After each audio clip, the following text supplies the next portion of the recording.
आज हम press conference कर रहे हैं केंद्रीय गुरु सिंह सभा के अध्यक्ष होने के नाते। दिल्ली से गुरुद्वारा प्रबंधक कमेटी के प्रेसिडेंट सिरसा जी और जनरल सेक्रेटरी अगमेश सिंह कालका जी से जो गुरु हरकृष्ण हॉस्पिटल 8 साल से खंडर बना हुआ था, अभी चुनाव जो है वो नजदीक आ गए हैं, तो इन्होंने वहां पर जो इन्होंने 2013 में परमिशन वादा किया था दिल्ली की सिख संगत के आगे कि हम यहाँ पर जीतने के बाद अगर हमारी श्रोमणी अकाली दल बादल आती है तो हम यहाँ पर 500 बेड का हॉस्पिटल संगत को बना कर देंगे 4 साल के अंदर। पहला चुनाव जो हुआ था वो 2013 में हुआ था।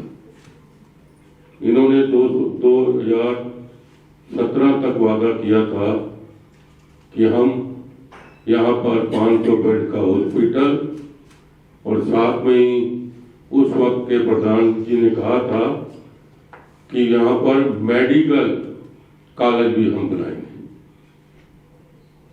और इसके बारे में इन्होंने हर साल बीतता गया, दूसरा चुनाव हुआ तो इन्होंने फिर वादा किया था कि कानूनी अड़चन के कारण वो कानूनी अड़चन भी इनके ही मेंबरों में डाली थी। कानूनी अड़चन खत्म हो गई, उसके बाद दूसरे चुनाव में इन्होंने कहा कि इस बार हम 500 बेड का हॉस्पिटल जरूर बना देंगे। लेकिन आज हैरानी की बात है, जो मैंने इनसे 10 क्वेश्चन पूछे हैं, पहला क्वेश्चन मैंने पूछा इनसे कि आपने जो डायलिसिस के लिए हॉस्पिटल खोला है वो एनजीओ को दिया है, उसके साथ आपने क्या जनरल हाउस से इतनी बड़ी जमीन किसी एनजीओ को दे रहे हो, कोई जनरल हाउस बुलाकर उसमें परमिशन ली? सबसे पहला क्वेश्चन ये है। दूसरा मैंने इनसे क्वेश्चन पूछा है कि डायलिसिस के लिए दिल्ली सिख गुरुद्वारा प्रबंधक कमेटी खुद इंतजाम नहीं कर सकती थी, जो कि इन्होंने किसी एनजीओ को लीज पे दे दिया है, जो सुनने में आया है। तीसरी मैंने इनसे बात पूछी कि आपने जब कहीं पर डायलिसिस होती है तो उसके साथ जो आईसीयू के कमरे भी बनने जरूरी होते हैं, क्योंकि मरीज को अगर डायलिसिस के टाइम वो डायलिसिस को बर्दाश्त ना कर सके, डायलिसिस के समय उसको कोई तबीयत उसकी खराब हो जाए तो उसको इमीडिएटली उसको आईसीयू में ले जाना पड़ता है। लेकिन मेरी यहां तक जानकारी है, अभी तक उन्होंने वहां पर आईसीयू का कोई कमरा नहीं बनाया है। और जहां तक मेरी जानकारी है कि इन्होंने जो डायलिसिस की मशीनें मंगवाई हैं वो भी रिजेक्ट मशीनें हैं, जो कंपनी रिजेक्ट कर देते हैं। उस एनजीओ ने वो मशीनें जो है रिजेक्ट लाकर यहां पर लगा दी है। चौथा क्वेश्चन जो मैं पूछने जा रहा हूं कि इन्होंने 7 मार्च का उद्घाटन का दिन रख दिया है। वो दिल्ली की सिख संगत के लिए काला दिवस होगा, क्योंकि एक तरफ 500 बेड का हॉस्पिटल और एक तरफ डायलिसिस का छोटा हॉस्पिटल बनाकर ये क्या संगत को दिखाना चाहते हैं। ये मैं मानता हूं चुनावी स्टंट है। जैसे ही चुनाव नजदीक आया, इन्होंने कहा कि संगत को और गुमराह कर दे और इन्होंने ये स्टंट किया।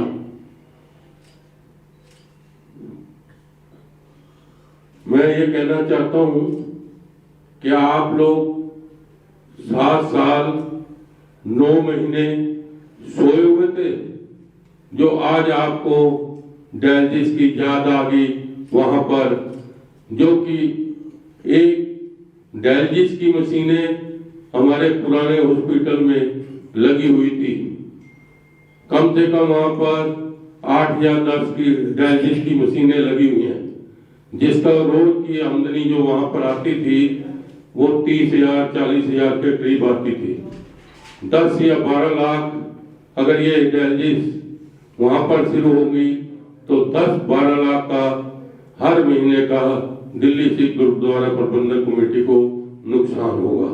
उन डायलिसिस मशीनों का क्या करेंगे, ये भी मैं इनसे पूछना चाहता हूं कि संगत का पैसा ये जो खराब कर रहे हैं उसके बारे में।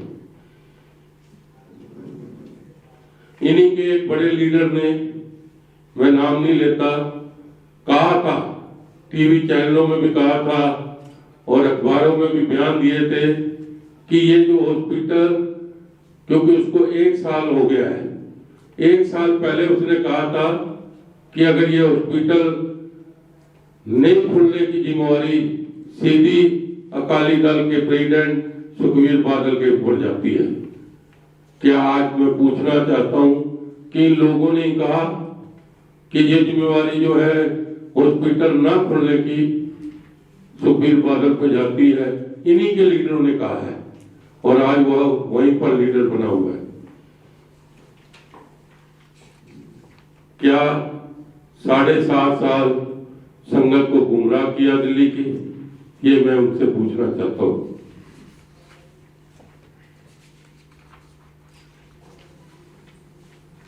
आज आपको एक और बात बताना चाहता हूं।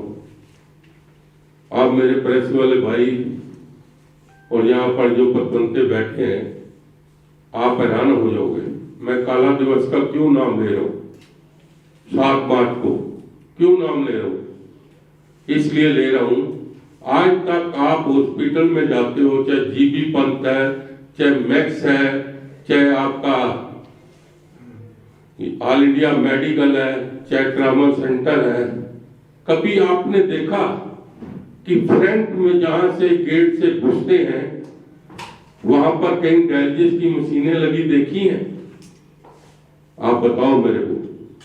आप हॉस्पिटल में जाते हो, कहीं कहीं दिन जाते हो, वहां पर आप कई बार कोई एक्सीडेंट हो जाता है तो आप पता करने प्रेस वाले जाते हैं, टीवी चैनल वाले जाते हैं। एक भी दिल्ली का हॉस्पिटल नहीं है जिसमें फ्रंट में डायलिसिस की मशीन लगी है। फ्रंट में क्या होता है, फ्रंट गेट के अंदर बढ़ो तो इमरजेंसी का बड़ा बोर्ड लगा होता है, इमरजेंसी कि यहाँ पर आप पहली जो जिसको पहली स्टेज कहते हैं, किसी भी हॉस्पिटल में आज तक नहीं हुआ। हैरानगी की बात है कि इन्होंने जहां से गेट की एंट्री है वहीं पर डायलिसिस की मशीनों के लिए परमिशन दे दी। इसका मतलब क्या है? ये लालच है। इसका मतलब क्या है? करोड़ों की जमीन, जो करोड़ों की जमीन जो है एक एनजीओ को दे दी, जिसने वहां पर ये तो 100 कह रहे हैं 80 मशीनें लगाकर, वो भी डुप्लीकेट मशीनें। अगर मैं झूठ बोलता हूं तो जो वो सया मेरे से आके बहस कर सकते हैं। मैं खुली चैलेंज कर रहा हूं। 10 पॉइंट जो मैंने दिए हैं, मैं इनके प्रबंधकों को कहना चाहता हूं कि कभी भी प्रेस कॉन्फ्रेंस बुला लें, आमने सामने बैठ जाते हैं, दूध का दूध और पानी का पानी हो जाए। इसमें एक बात भी झूठी नहीं है। जितनी बातें कही हैं आप जाके वहां पर देख सकते हो कि फ्रंट में, मैं दोबारा आपको कह रहा हूं कि फ्रंट में जमीन देने का मतलब क्या है। आपने अगर डायलिसिस का देनी भी थी बेसमेंट में दे देते, आप बैक साइड दे देते। फ्रंट का देने का मतलब है वहां पर कारोबार होगा, कारोबार होगा। एनजीओ के एग्रीमेंट क्यों नहीं संगत को दिखा रहे? उससे क्या एग्रीमेंट हुआ है, उससे क्या हुआ, क्या लेन देन हुई है? आपने करोड़ों की जमीन दे दी। अगर आप डायलिसिस की मशीनें की बात करते हैं तो आपके जो हॉस्पिटल पुराने गुरु हरकिशन हॉस्पिटल में लगी हुई है 7-8 मशीनें, क्या आज तक लोगों से आप पैसे लेते रहे हो? आप उनको क्यों नहीं फ्री करते? एनजीओ का काम क्या होता है? दिल्ली सिख गुरुद्वारा प्रबंधक भी एक समाज सेवी एनजीओ है जो भले लोगों के भले के लिए काम करने चाहिए। आपने इतनी बड़ी जमीन, करोड़ों की जमीन, आपने 11 एकड़ जमीन में से 1.5 एकड़ जमीन आपने एनजीओ को दे दी और किसी जनरल हाउस से नहीं पूछा आपने, किसी आपने एग्जीक्यूटिव बॉडी से नहीं पास कराया। आप 2 आदमी मिलकर, आपको हैरानगी की बात है मेरे को, आपको मैंने जो बातें बताई हैं, हॉस्पिटल जाते हो, किसी भी हॉस्पिटल में, चाहे छोटा सा भी हॉस्पिटल है, और आजकल जो कह रहे हैं एनजीओ 600 रुपया लेगा डायलिसिस का, आजकल आम रेट ही डायलिसिस का 600 हो गया है। कई संस्थाओं ने खोल दिया है। हमारा रजौरी गार्डन जो है गुरुद्वारा, उन्होंने भी 4 या 5 या 3 मशीनें लगा रखी हैं, वो भी वहां पर कईयों की 600 रुपया लेते हैं, और कई एनजीओ ने खोली हुई है वो 600 रुपए लेते हैं। आप भी 600 रुपए लेके, लेकिन जमीन आपने किसी दूसरे को कैसे दे दी? आपको कोई हक नहीं था कि गुरुद्वारा कमेटी की जमीन किसी एनजीओ को देके उससे आप वहां पर काम कराओ। और फिर सबसे बड़ी बात जो मैं कहना चाहता हूं कि इनके पास ये जवाब नहीं है कि आपने फ्रंट में क्यों की। मैं बार बार कह रहा हूं, फ्रंट में क्यों दी आपने जमीन, इसका एक जवाब दो। आप दे देते बेसमेंट में, कोई इतराज नहीं था। ਹਸਪਤਾਲ ਦਾ ਵਿਵਾਦ ਚੱਲ ਰਿਹਾ ਸੀ ਸ਼ੁਰੂ ਤੋਂ, ਉਹ ਵਿਵਾਦ ਹੈ ਸੀ ਕਿ ਇਹਨੂੰ ਦਿੱਲੀ ਕਮੇਟੀ ਚਲਾਏਗੀ ਜਾਂ ਇਹਨੂੰ ਉਹਨੂੰ ਨਹੀਂ ਕਿਸੇ ਦੂਸਰੀ ਕੰਪਨੀ ਨਾਲ ਕਰਾਰ ਨਹੀਂ ਕੀਤਾ ਜਾਣਾ ਚਾਹੀਦਾ। ਹੁਣ ਜਿਹੜਾ ਇਹ ਕਰਾਰ ਕਿਸੇ ਦੂਸਰੀ ਕੰਪਨੀ ਨਾਲ ਹੋਇਆ ਜਾਂ ਦਿੱਲੀ ਕਮੇਟੀ ਹੀ ਚਲਾਏਗੀ? दिल्ली कमेटी बिल्कुल नहीं चलाएगी। दिल्ली कमेटी का कोई इंटरफेयर नहीं होगा। वहां पर जो साउथ इंडियन केरल वाले, उन्होंने साफ कह दिया, और दिल्ली कमेटी के मेंबर के रिकमेंड से कोई वहां पर क्लर्क भी नहीं लगेगा। कोई ਜਿਹੜੀ ਹੈਗੀ ਹੈ ਇਹ ਤੁਹਾਨੂੰ ਪਤਾ ਲੱਗਾ ਕਿਹੜੀ ਐਨजीਓ ਨਾਲ ਹੋਇਆ? नहीं, देखो ना, अब आप सुनो मेरी बात। पहली बात जो आप कह रहे हो ना जगतार जी, सबसे बड़ी बात है, उन्होंने अभी तक किसी प्रेस वाले को भी नहीं बताया। ਤੁਸੀਂ ਦਿੱਲੀ ਕਮੇਟੀ ਮੈਂਬਰ ਹੋ, ਤੁਸੀਂ ਇਹਨੂੰ ਕੋ ਮੰਗਿਆ एग्रीमेंट कि ਸਾਨੂੰ हमने मांगा ना, जब जनरल हाउस में नहीं लाए। आप लोगों को नहीं पता क्या एग्रीमेंट हुआ? आपको किसी को पता है क्या एग्रीमेंट हुआ? बताओ। इतना बड़ा जमीन 1.5 एकड़, किसी को 1.5 एकड़ का मतलब 7,000 गज, 7500 गज, 7300 गज की कीमत वहां पता क्या है? 5 लाख रुपए रेट है। 5 लाख रुपए से लगा लो 1.5 एकड़ जमीन कितने की है? करोड़ों के हिसाब से। ਜੇ ਐਨਜੀਓ ਚਲਾਏਗੀ ਫਿਰ ਤਾਂ ਉਹਨਾਂ ਦੇ ਜਿਹੜੇ ਪਹਿਲੇ ਵਾਲੇ ਇਲਜ਼ਾਮ ਉਹ ਤਾਂ ਵੈਸੇ ਸਾਰੇ गलत हो गए। पहले तो ऐसे ही करके रोला पाते थे। वही तो मैं कह रहा हूँ, पहले वो कहते थे कि सरना बंधुआ ने ये क्यों दे दिया मणिपाल को, अब आप लोगों ने क्यों दे दिया? आप पुराना हॉस्पिटल जो है वो तो चला नहीं पा रहे। वहां पर पिछली बार मैंने कहा था, एक्सरे की मशीन 6 महीने खराब रही, 17,000 रुपए का बिल नहीं पास हुआ। छोटी डिस्पेंसरी, हाँ जी, जो डिस्पेंसरी है वो भी हॉस्पिटल है, 30 या 40-50 बेड का हॉस्पिटल। आपने अगर डायलिसिस का करना भी था, आप वो जो छोटा हॉस्पिटल है उसको वहां पर ले जाते, और जो ये जगह है वो डायलिसिस वालों को दे देते। आपने रिंग रोड की लगी हुई जगह किस तरह उनको दे दी? करोड़ों रुपए की जगह किस तरह दे दी उनको?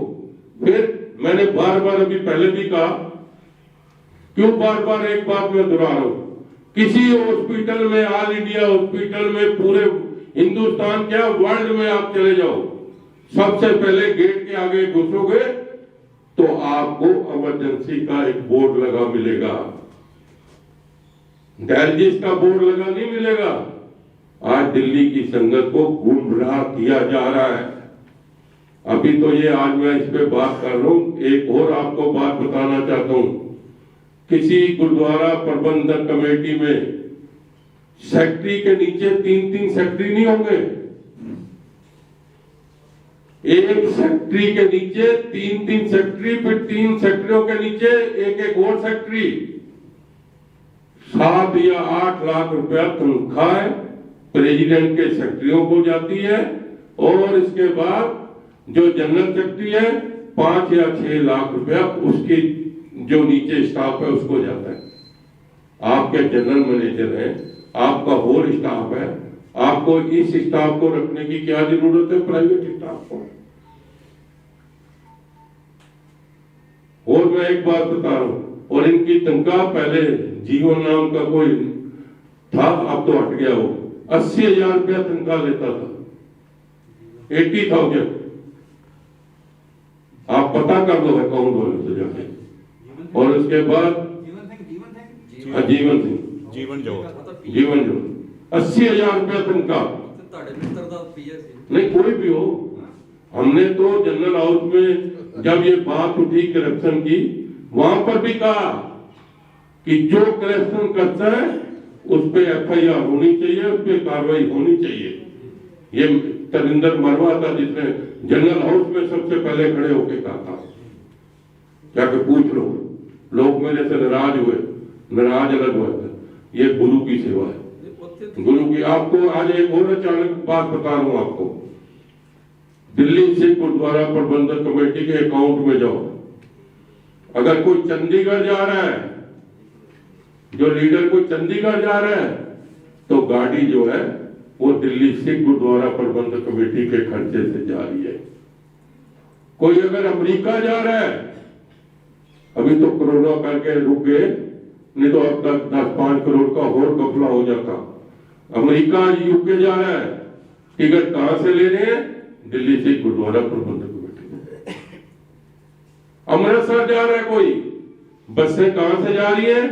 मेंबर अमृतसर जा रहे हैं, बसें जो है दिल्ली से गुरुद्वारा प्रबंधक कमेटी के खाते से जा रही है। क्या बात है?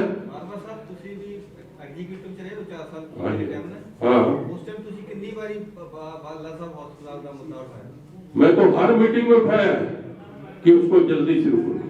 हर मीटिंग में कहा है, जनरल हाउस में कहा है कि आप बाला साहब गुरुद्वारे की क्यों इतना हॉस्पिटल आपके रसूख है, यहाँ तक का, तो आपने क्यों नहीं बनाया?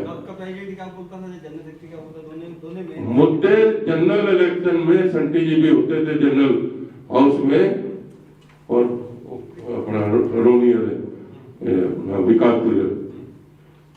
हमने हमेशा यही कहा, एक करप्शन पे आप करप्शन कम करो, दूसरी बाला साहब गुरु हरकिशन हॉस्पिटल शुरू करो जल्दी से जल्दी, 500 बेड जो आपने। तीसरी मैंने ये कहा कि आप जो सेवादार हैं उनको जो हॉस्पिटल में है फ्री दवाइयां दो। जो सेवादार है, प्रेसिडेंट और जनरल सेक्रेटरी का क्या अभी बता रहा हूँ आपको, 2 मिनट में। मैंने यहाँ तक कहा जितने हमारे ग्रंथी सेवादार हैं, इनको बच्चों को आपके स्कूल है गुरु हरकिशन, उसमें फ्री शिक्षा एजुकेशन होनी चाहिए। और बार बार ये कहा कि आप हॉस्पिटलों पे ज्यादा बजट रखो, क्योंकि गरीब आदमी फ्री वहां से दवाई ले सके। और मैंने एक बात कही कि आप खर्चे कम करो, जो आप खर्चे हैं बिल्कुल कम करो। 125 करोड़ का बजट है इनका, और अभी भी सेवादारों को तनख्वाहें नहीं जाती। स्कूल के टीचरों को कितने कितने दिन तनख्वाह नहीं मिली, वो धरनों में कोई बैठे हैं इसी कमेटी के। 14,000 की कह रहे पहनते थे जूते और छाले, है जी, 14,000 की छाले पहनी जाती, जूते पहने जाते। वो तो आपको पता है, इसमें मैं क्या करूं? 14,000 की घड़ी भी 10-10 लाख रुपए की पहनी जा रही है। वो बात लोग गिफ्ट दे रहे हैं, पता नहीं क्या बात है। तो मैं ये कहना चाहता हूँ आप लोगों को, जवाब दीजिए भी जनरल सेक्रेटरी और प्रेसिडेंट साहब के क्या कहते थे उस टाइम के? प्रेसिडेंट और जनरल सेक्रेटरी क्या जवाब देते थे आपकी बातों का? हमारी बात का ये जवाब देते थे कि हाँ जी शुरू कर रहे, हाँ जी शुरू कर रहे। और शुरू करके वो एक कहावत है ना, खोदा पहाड़ निकली चुईया, वो हिसाब हुआ। 500 बेड का हॉस्पिटल डायलिसिस में रह गया, 500 बेड का हॉस्पिटल। और ये मैं नहीं कह रहा, इनकी घोषणा पत्र मंगवा लो, 2013 का मंगवा लो, 2018 का, 2017 का मंगवा लो, ये मैं नहीं कह रहा। आगे फिर इलेक्शन का क्या, कैसे आप दारू मिल के लड़ोगे, कैसे होगा? हम इस बार, क्योंकि हमने पहले ही तय कर लिया था कि हम इस बार, उस दिन भी मैंने प्रेस कॉन्फ्रेंस में कहा, केंद्रीय गुरु सिंह सभा प्रेसिडेंट होने के नाते सभी सिख सभाओं को भी कहूंगा कि जो करप्शन वालों को, उनको किनारा कर दो।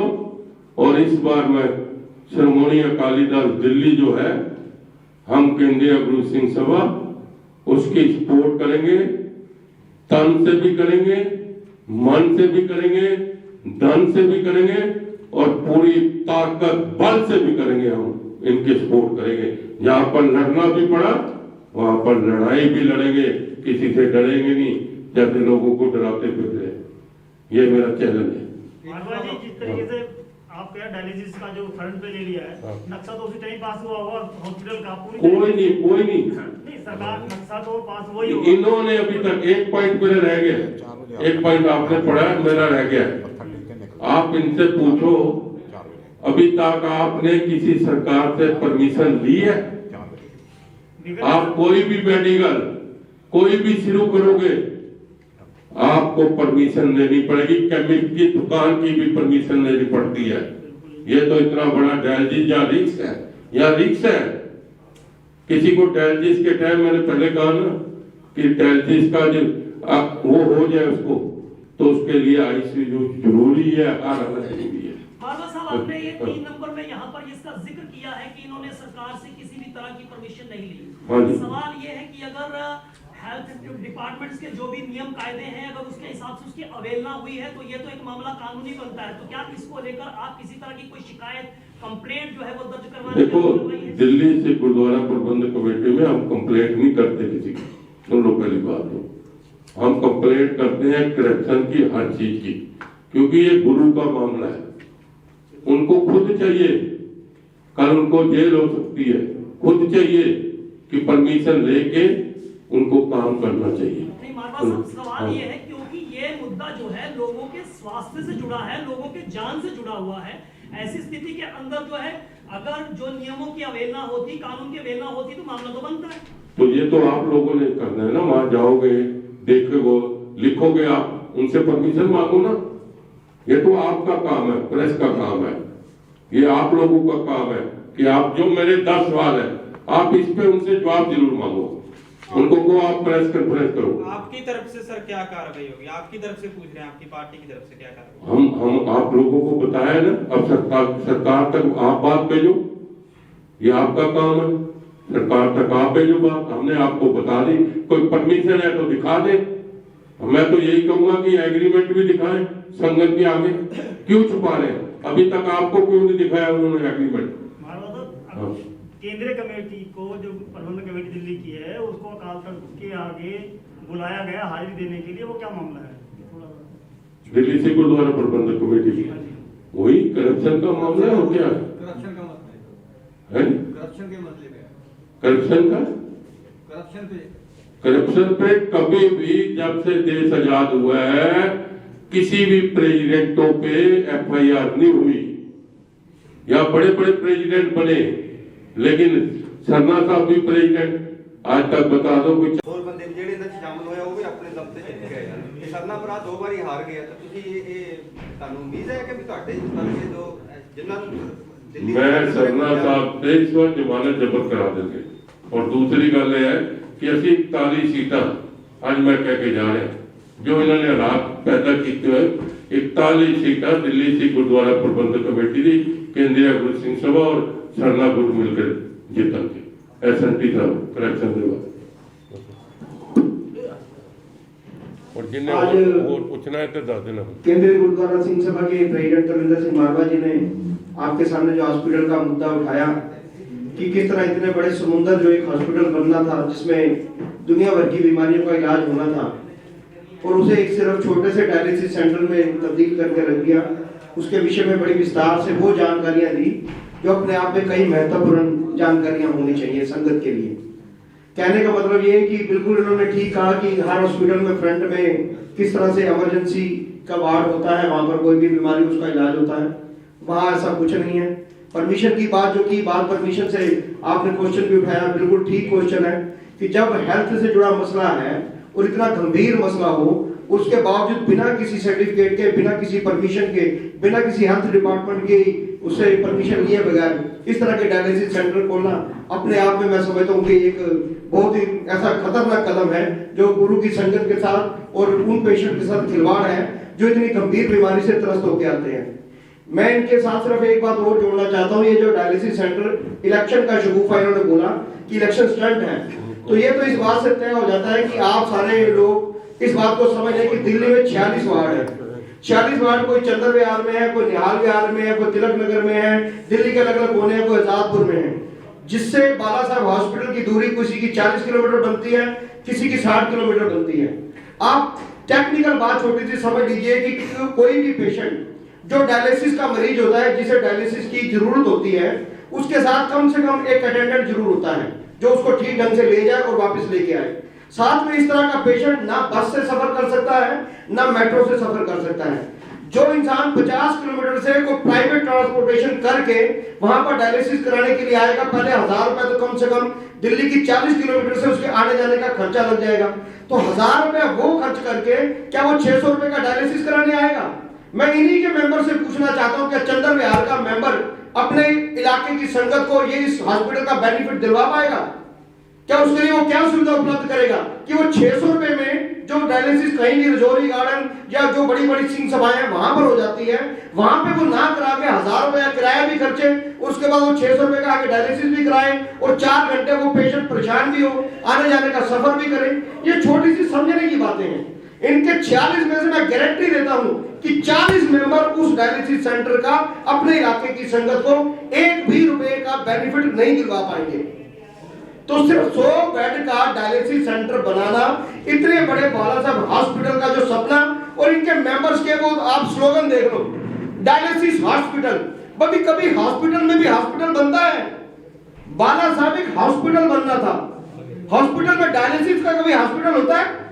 डायलिसिस का एक छोटा सा सेंटर तो हो सकता है, हॉस्पिटल नहीं होता है। तो ये बहुत ही गंभीर बातें हैं जिनके ऊपर क्वेश्चन उठता है कि ये सारा कुछ सिर्फ और सिर्फ इलेक्शन का स्टंट है और इसके अलावा कुछ भी नहीं है। क्योंकि सिरसा जी का एक जिंदगी का शगुफा है कि हमेशा हवा में रहो। लेकिन मैं उनको बताना चाहता हूं कि कोई भी जो चीज हवा में उड़ती है ना, अंत उसको जमीन पर आना ही पड़ता है। और किसी दार्शनिक ने कहा था कि उड़ो, रोज उड़ो, जितना मर्जी ऊपर उड़ो, लेकिन इस बात का ध्यान रखना कि उतर कर नीचे ही आना है। तो मैं सिरसा जी को भी आज कहता हूं कि वक्त आ गया है, नीचे उतरना ही पड़ेगा, चिंता मत करो, संगत इस बात का फैसला करेगी। किसी ने पूछना है तो पूछ लो।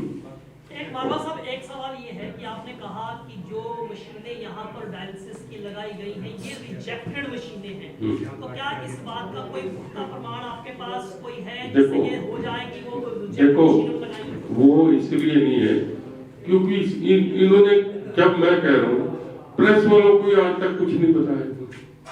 देखो ना, सबसे पहले तो प्रेस होती है, उठा के कल भी इन्होंने प्रेस कॉन्फ्रेंस की, और भी रोज करते हैं। क्यों नहीं संगत के सामने लाते कि हमने क्या एग्रीमेंट किया है, किससे किया है? क्यों नहीं बिल मिल मशीनों के दिखाते? क्या उसमें सच्चाई छुपाने की क्या जरूरत है? वो चीज मेरे को तो संगत ने बताया, मैंने आपको बता दिया। मेरे पास संगतों ने कहा कि ये बात हुई है, क्योंकि उन्होंने भी वहीं से। अच्छा, एक बात और कहना चाहता हूं, ये अपनी वाहवाही क्यों करवा रहे हैं? जब पैसा लग रहा है बाबा हरबंस सिंह जी के कार सेवा से, देखो पैसा लग रहा है बाबा हरबंस सिंह जी के कार सेवा वालों से, जगतार जी, और मशीनें आ रही है एनजीओ लगा रहा है। जमीन जो है वो दिल्ली से गुरुद्वारा प्रबंधक कमेटी की है, जो कि हमारी कुर्बानियों से हमने कई महीने वहां रह के धरने दिए, हमने कई दिन वहां पर रह के लाठियां खाई, कई दिन लाके भोगल आश्रम के नौजवानों ने वहां पर लाठियां खाई, पुलिस की लाठियां खाई, डीडीए से लड़े। उसके बाद बूटा सिंह जी को लेके आए होम मिनिस्टर को, वहां पर उन्होंने आके जमीन उनको ये कहते हैं कि जमीन हमने दिलाई। इनको पता ही नहीं, मतलब ये पैदा ही नहीं हुए थे, इनको पता ही नहीं जमीन किसने दिलाई। जमीन दिलाने वाले भोगल आश्रम के नौजवान थे, जिन्होंने कई महीने वहां पर धरने रखे। जनपुरा वाले थे, एक्सटेंशन वाले, पिछोरी मोहल्ले वाले थे, जिन्होंने वहां पर कई दिन धरने दिया। ये जमीन ऐसे नहीं मिल गई 11 एकड़। यहाँ पर तो डीडीए ने फ्लैट बनाने थे। अगर बूटा सिंह जी होम मिनिस्टर वहां पर ना आके डिक्लेयर करते तो ये जमीन नहीं बनती, ना चारद्वारी बनती। बाबा हरबंस सिंह जी के ये तो उन्होंने खुद मान लिया। हरमीत सिंह तालका भी मान है कि जमीन में सबसे भागीदारी तरिंदर मरवा की है। परमदीप सरना जी ने भी कह दिया उस दिन की जमीन की भागीदारी तरिंदर मरवा। ये अपनी वाई आपकी किस चीज की वाई है? जब पैसा लगा रहे हैं कार सेवा वाले लोगों के घरों से लेकर आ रहे हैं, बाबा हरबंस सिंह जी के, बचन सिंह जी, सुरिंदर सिंह जी वो लगा रहे हैं, वो चौकीदारी दे रहे हैं। ये तो गाड़ियों में बैठ के जाते हैं, बस इन्होंने तो 1 मिनट में डिसीजन ले लिया कि करोड़ों की जमा जमीन जो है। अभी संटी जी ने बहुत बढ़िया बात कही, मेरे दिमाग में नहीं थी कि रजौरी गार्डन से, रघुवीर नगर से, गरीब कॉलोनी से कोई आएगा, 2 लोग आएंगे, 3 व्हीलर करके भी आते हैं तो 300 तो नहीं 600 रुपया देगा। 300 आने का, 300 पद पे तो आ नहीं सकेगा बेचारा। तो ये जो चीजें हैं सोचनी चाहिए थी। यहाँ पर तो आपने सबसे पहले जब आपने संगत को वादा किया कि 500 बेड का हॉस्पिटल बनाएंगे और आपने प्रकाश सिंह बादल जी से और सुखबीर बादल जी से वहां पर उद्घाटन भी करा दिया। वहां जाके प्रोग्राम हुआ था, उद्घाटन हुआ है, पत्थर लगे हुए हैं। लेकिन ये मैंने कहा ना पहले भी, खोदा पहाड़ निकली हुई। ਤੁਸੀਂ ਕਿਹਾ ਕਾਲਾ ਦਿਵਸ ਦਾ ਨਾਮ ਦਿੱਤਾ ਸੀ, ਹਾਂਜੀ। ਉੱਥੇ ਵਿਰੋਧ ਕਰਨ ਨਹੀਂ ਜਾਓਗੇ ਤੁਸੀਂ ਬਾਲਾ ਸਾਹਿਬ ਹਸਪੀਟਲ? नहीं ਅਸੀਂ नहीं जाएंगे। ਅਸੀਂ 2012 ਜਿਵੇਂ ਹਰਵਿੰਦਰ ਸਿੰਘ ਸਰਨਾ ਦਾ ਵਿਰੋਧ ਹੋਇਆ ਸੀ, ਹਾਂਜੀ। ਤੁਸੀਂ ਵੀ ਨਾਲ ਸੀ ਉਹਨਾਂ ਦੇ, ਹਾਂਜੀ। ਹੁਣ ਵੀ ਤੁਸੀਂ ਵਿਰੋਧ ਕਰੋਗੇ ਇਹਦੇ ਨਾਲ? नहीं देखो विरोध की गल है, ये संगत का काम है। ਸੰਗਤ ਦੀ ਆਵਾਜ਼ ਉੱਤੇ ਤੁਸੀਂ ਇੱਥੇ ਪ੍ਰੈਸ ਕਾਨਫਰੰਸ वो ही कह रहे ना। ਗਰਾਊਂਡ ਲੈਵਲ ਤੇ ਵੀ ਜਾਓਗੇ? नहीं देखो ग्राउंड लेवल ਤੇ ਜਾਵਾਂਗੇ ਜ਼ਰੂਰਤ ਪਏਗੀ ਤੇ ਪਹਿਲੇ ਉਹਨਾਂ ਨੂੰ ਜਵਾਬ ਤੇ ਆਣ ਦਿਓ ਨਾ, ਪਹਿਲੇ ਉਹਨਾਂ ਨੂੰ ਜਵਾਬ ਤੇ ਆਣ ਦਿਓਗੇ ਨਾ। ਅਸੀਂ ਲੋਕਾਂ ਨੂੰ ਤਮਾਸ਼ਾ ਨਹੀਂ ਦਿਖਾਣਾ ਕਿ ਅਸੀਂ ਆਪਸ ਵਿੱਚ ਲੜ ਰਹੇ, ਇਹ ਉਹਨਾਂ ਦਾ ਕੰਮ ਹੈ ਤਮਾਸ਼ਾ ਦਿਖਾਣਾ। ਇਸ ਅਸੀਂ ਤਮਾਸ਼ਾ ਨਹੀਂ ਦਿਖਾਣਾ ਕਿ ਟੈਬਲਿੰਗ ਟੀਵੀ ਚੈਨਲਾਂ ਚਾਹੇ ਜੀ ਝਗੜਾ ਹੋ ਗਿਆ ਜੀ, ਲੜਬਾਜ਼ੀ ਚੱਲ ਰਹੀ ਹੈ ਜੀ, ਉਹ ਨਹੀਂ ਦਿਖਾਣਾ। ਅਸੀਂ ਰੋਜ਼ ਕਰ ਰਹੇ, ਅੱਜ ਵੀ ਰੋਜ਼ ਕਰ ਰਹੇ। और आगे रुक जाओ, अगर मेंबर जितने हैं वो सारे रोज करेंगे, हो सके तो असं इस्तीफा भी दे देंगे उसे। एक काला दिवस है कि असं आपस पार्टी की गल करके फिर असं बैठ के ये भी करांगे और किसी ना किसी जगह काला दिवस भी मनावांगे। लेकिन असं लोगों को ये नहीं दिखाना कि सिख आपस में लड़ रहे हैं, ये नहीं करना।